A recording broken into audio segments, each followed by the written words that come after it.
Do it again, I missed it.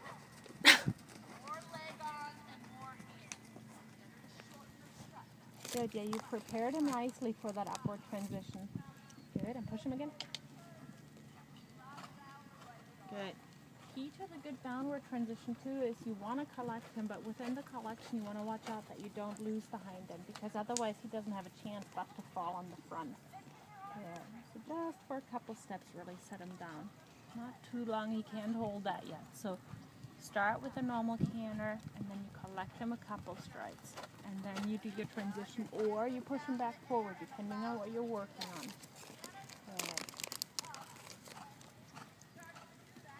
That's nicer under your seat. Good. Now you got the hind end.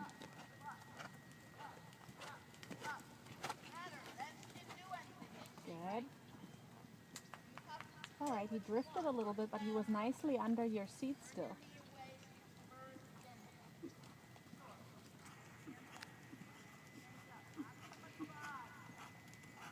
And if you do feel him get a little fidgety in the front, it's probably because he's losing the pushing power from behind. So then you just push him up a little bit more and just position your hands. Don't even worry.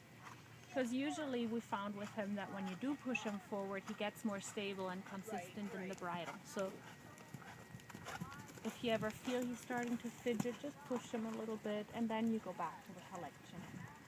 Good.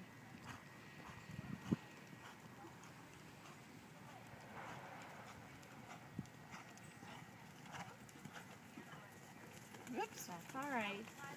That'll happen a couple times, I'm sure, or more than a couple. Yeah, you rather want him to break into the trot than to run for your A, because that you can redirect. The running is a little bit tougher. It just shows that he was trying to do the right thing, but maybe he didn't feel you cantering with your seat anymore, and he thought, oh, maybe I can trot, it's easier. Good.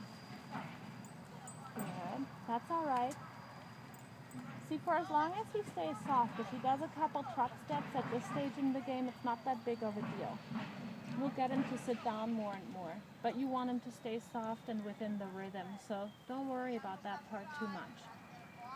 It's a little bit like what I did with Alyssa and Echo earlier, where we're happier if she does a couple trot steps but stays with Alyssa versus bracing and just being abrupt and slamming the brakes. Keep your right shoulder back. There you go. Good. And then whenever you're ready, collect your seat very much. Hand on the spot. Yeah, that's all right. He is understanding and waiting for me. So that's good. That's why I say it's not just, it's like finding the clutch in the stick shift. Now it's a matter of the right timing, but that's all good. Because he's not getting nervous about it, and you're being patient, and he's being patient. It's all good. So play maybe a few more times with collecting a couple strides and pushing him forward.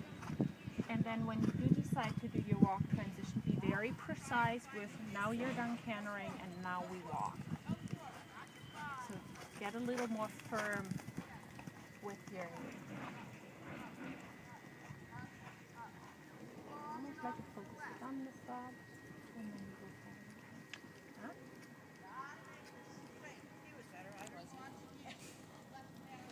He was trying to figure it out, and then you tip just a little bit forward again. Okay, one more this way, buddy. I'll take a break. Before you ask, do a couple back and forth transitions within the canter, just to get a feel for how much or how little you'll have to ask when he's supposed to come back to the walk. Keep sitting back.